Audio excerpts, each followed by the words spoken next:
Good morning, Shabbat Shalom. So I'm dedicating my words today to my Aunt Shalamith, who was a very important person in my life, and she passed away this last Sunday, second day Rosh Hashanah in Israel, and after a very brief illness, and I think we're all kind of processing what happened, but I really want to dedicate it to her. She married my mother's brother, Yehuda, 53 years ago, and was very important to me for a lot of reasons. One, actually, those of you who know about my love of hummus, which I have talked about a lot, and I will continue to talk about. I have not had hummus since yesterday. She was the one who actually introduced me to hummus. In the mid-70s, my uncle was actually the shliach in Detroit. They'd been living in Israel, but they came to Detroit for a couple years. A shliach was the representative of Israel to make the connection between the United States and Israel. And the very first time I ever had hummus, I was a teenager, it was at their house, and she made it, and she made baba ganoush, which is actually pretty common now, but it was not a thing you really had a lot of in the 70s, and it was transformational. And I've had hummus pretty much every day since. But what they also introduced me to was blessing your children Friday afternoon. I had never seen that before, doing the Birkat Kohanim. And I said to myself, if I ever have a family, I'm going to do that. I mean, we weren't really religious, particularly. In my family, we had the three sets of dishes. We had the milchik dishes, we had the fleishik dishes, and we had the how-cow carry-out dishes. We lived across the street from how-cow. But when I saw them blessing their children, I said, I'm gonna do that someday. And that's why I try to do that with my children, even though they're adults and they don't live in town. Now, when I say, when I was a teenager, if I have a family, I said if, because I couldn't get a date.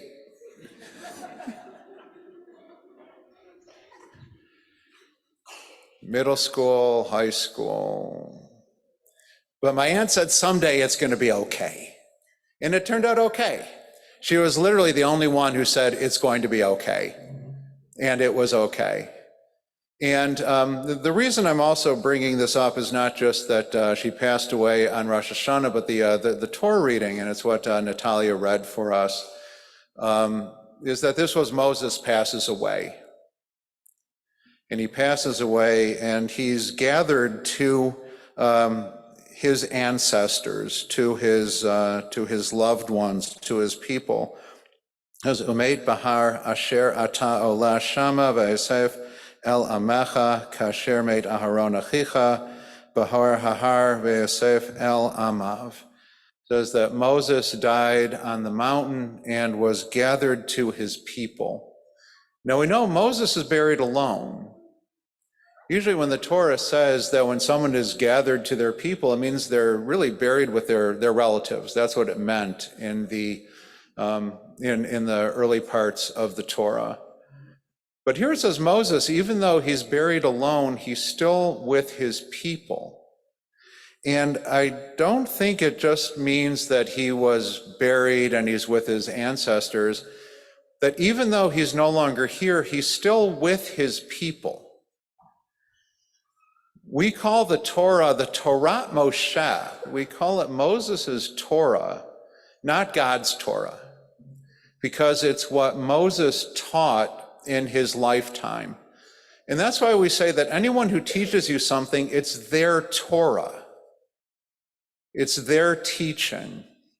And there's more than one way to teach Torah. There is the actual teaching of the words of Torah, which Natalia did for us today. but also in the prayer of Eshet Chayil, which I know my uncle sang to my aunt every Friday. It said, Torat Chesed al Lashona. The Torah of kindness was on her tongue. That acts of kindness and acts of compassion and patience and love are a kind of Torah also. It's not just Torah where we teach with our head, but it's the Torah of our heart, the Torah of our actions. And when I think of the Torat Chesed, I think of the compassion my aunt had.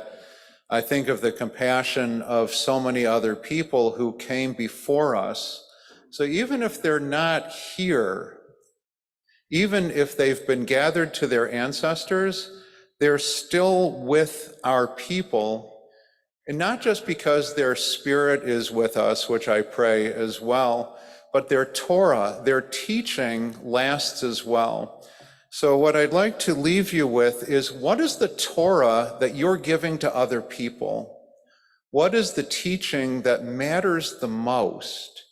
Because that's really what the book of life is. It's not whether you're going to live or die. We're all going to die at some point. Right? That part is inescapable. But we can make sure, though, that the part that lives on is our Torah, is our book of life that we write with our words, but I think more importantly, the book of life that we write with our actions toward other people. So I pray that my aunt's memory is a blessing, Tehi Nishmatat Tzura B'Tzura HaChaim, but I pray that the memory of all your loved ones brings you Torah, and that you teach that Torah for generations to come. Shabbat Shalom.